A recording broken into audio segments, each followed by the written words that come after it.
سر سوال پہلا یہ ہے کہ پرسن میں ڈسبلٹی جنہیں معذور افراد قرار دیا جاتا ہے اور خصوصی افراد بھی کہا جاتا ہے، کیا معذوری انسان کے جسم کے اندر ہے یا اس کے انوائرمنٹ کے اندر ہے؟ مذہب اسلام ہمیں کیا بتاتا ہے؟ معذور افراد کون لوگ ہیں؟ یا ان پہ کوئی امتحان ڈالا گیا ہے یا یہ کوئی کسی امتحان میں ہے یا ان کی فیملیز کے امتحانات ہیں؟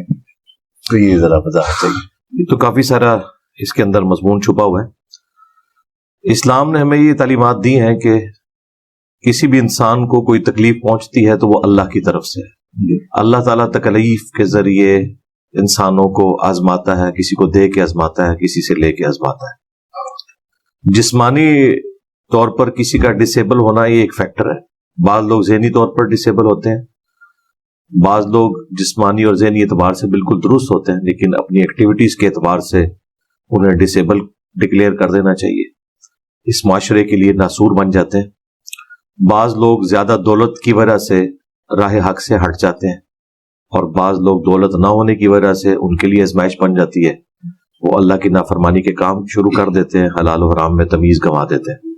تو یہ پرسن ٹو پرسن ویری کرتا ہے۔ اللہ تعالیٰ نے اس طرح کی جتنی بھی چیزیں رکھی ہیں وہ انسانوں کی آزمائش کے لیے، ان لوگوں کی آزمائش کے لیے بھی، اور باقی جو لوگ معاشرے کے ہیں ان کو ان کے ذریعے آزمایا جاتا ہے۔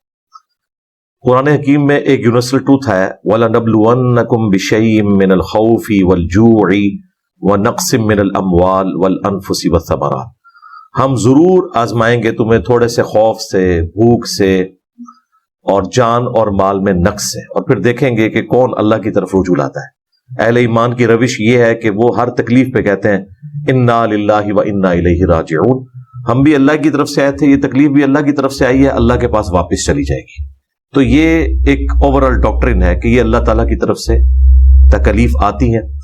سورۃ الحدید میں اللہ تعالیٰ نے فرمایا کہ ہم کوئی بھی تکلیف اس زمین پر بھیجتے ہیں اجتماعی طور پر، خواہ وہ زلزلے کی شکل میں ہو، کسی وبائی مرض کی شکل میں ہو، یا سیلاب کی شکل میں ہو، تو ہم نے وہ تکلیف جو اس پلانٹ ارتھ پہ لوگوں کو بھیجنی ہوتی ہے اجتماعی طور پہ یا انفرادی طور پر کسی کی جان میں، دونوں کو اللہ نے الگ الگ ذکر کیا۔ وہ ہم نے بھیجنے سے پہلے ہی اپنے پاس لوح محفوظ میں لکھ لیا ہے کہ ہم اسے اس تکلیف کے ذریعے اس پہ آزمائش کریں گے۔ پھر اللہ تعالیٰ نے ساتھ ہی اس کی ریزن بیان فرمائی تاکہ جو چیز تم سے جاتی رہے تم اس پہ کبھی افسوس نہ ملو، اور جو چیز تمہیں ملے اس پہ شیخی نہ بگاڑو۔ اللہ تعالیٰ کو شیخی بگاڑنے والے پسند نہیں ہے۔ اللہ تبارک و تعالیٰ نے ان چیزوں کو اپنے ساتھ منسوب کیا ہے کہ میں آزماتا ہوں اس کے ذریعے، نہ کہ یہ کہ کسی کو اس کے ماں باپ کے گناہوں کی سزا مل رہی ہے جس طرح ایک مکافات عمل لوگ کہتے ہیں۔ نہیں، قرآن کا واضح فتویٰ ہے کئی جگہ پر، لا تزر وازرۃ وزر اخری، کوئی بھی بوجھ اٹھانے والی جان کسی دوسرے کے اعمال کا بوجھ نہیں اٹھائے گی۔ ہر شخص نے اپنے اعمال کا بوجھ خود اٹھانا ہے۔ یہ ہو نہیں سکتا کہ ماں باپ کی غلط کاموں کی جو ایک افتاد ہے وہ اس کی اولاد کے اوپر آ جائے۔ یہ بالکل اسلام اس چیز کو سپورٹ نہیں کرتا، یہ بالکل اسلام کے منافی ہے۔ اور نہ یہ کہ آپ کسی کو تکلیف میں مبتلا دیکھ کر یہ کہیں کہ اس پہ اللہ کی طرف سے کوئی عذاب آ گیا۔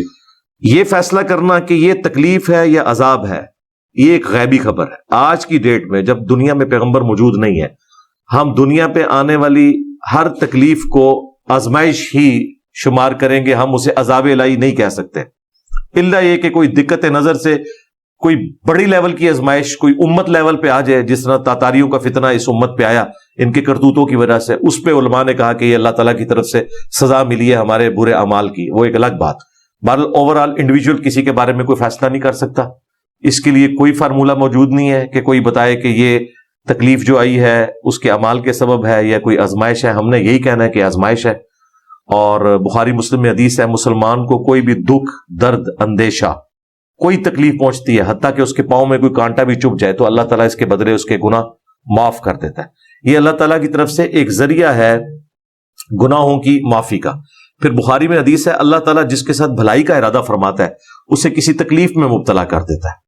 بخاری میں ایک اور حدیث ہے کہ اللہ تعالیٰ فرماتا ہے کہ میں اپنے کسی بندے سے اگر کوئی قیمتی چیز لے لوں تو اس کی جزا پھر جنت ہے، اسپیسیفکلی ایک الگ سے حدیث ہے بخاری میں کہ جس سے میں اس کی آنکھیں لوں گا میں اسے جنت دوں گا.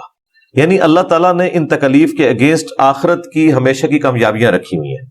اگر یہ دنیا یہیں پہ ختم ہو جاتی پھر تو واقعی بہت بڑا ظلم تھا کہ بعض لوگوں کو اللہ تعالیٰ نے عقل سے محروم کیا, بعض لوگوں کو آنکھوں سے محروم کیا, بعض لوگوں کو پاؤں سے محروم کیا, بعض لوگوں کو ہاتھوں سے محروم کر دیا.